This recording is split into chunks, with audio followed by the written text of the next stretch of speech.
Hi friends, welcome to my channel GK with AK. தற்காலிகமாக தோற்றுவிக்கப்பட்ட பட்டதாரி ஆசிரியர் பணியிடங்கள் 5 ஆண்டுகளுக்கு தொடர் நீட்டிப்பு. அரசாணை வெளியீடு.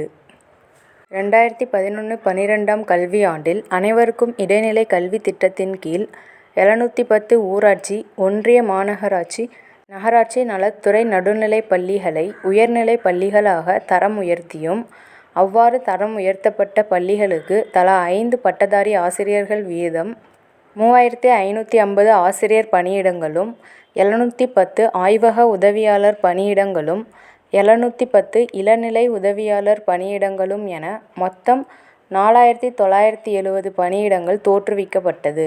இந்த 4970 தற்காலிக ஆசிரியர் மற்றும் ஆசிரியர் அல்லாத பணியிடங்களுக்கு கடந்த ஜனவரி 1ஆம் தேதி முதல் வருகிற 2028ஆம் ஆண்டு டிசம்பர் மாதம் 31ஆம் தேதி வரையிலான 5 ஆண்டுகளுக்கு பள்ளிக்கல்வி இயக்குனரின் கருத்துருவினை அரசு கவனமுடன் பரிசீலித்து தொடர் நீட்டிப்பு வழங்கி அரசாணை வெளியிடப்பட்டு இருக்கிறது.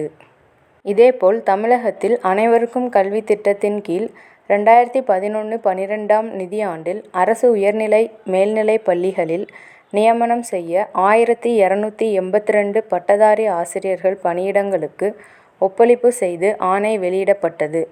அந்த 1282 தற்காலிக ஆசிரியர் பணியிடங்களுக்கு 5 ஆண்டுகளுக்கு 2029 ஜூன் மாதம் வரை தொடர் பணி நீட்டிப்பு வழங்கப்படுகிறது.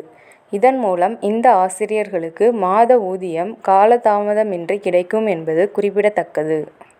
1282 டெம்பரரி டீச்சர்ஸ்க்கு பணி நீட்டிப்பு செஞ்சுருக்காங்க. அதுவும் 5 ஆண்டுகளுக்கு 2029 ஜூன் மாதம் வரை பணி நீட்டிப்பு பண்ணியிருக்காங்க. அதே மாதிரி அவங்களுக்கு மாத ஊதியமும் கரெக்டாக கொடுத்துருவோம் அப்படின்னு சொல்லியிருக்காங்க. ஃபார் மோர் அப்டேட்ஸ் என்னோட சேனலை சப்ஸ்கிரைப் பண்ணிக்கோங்க. Thank you friends.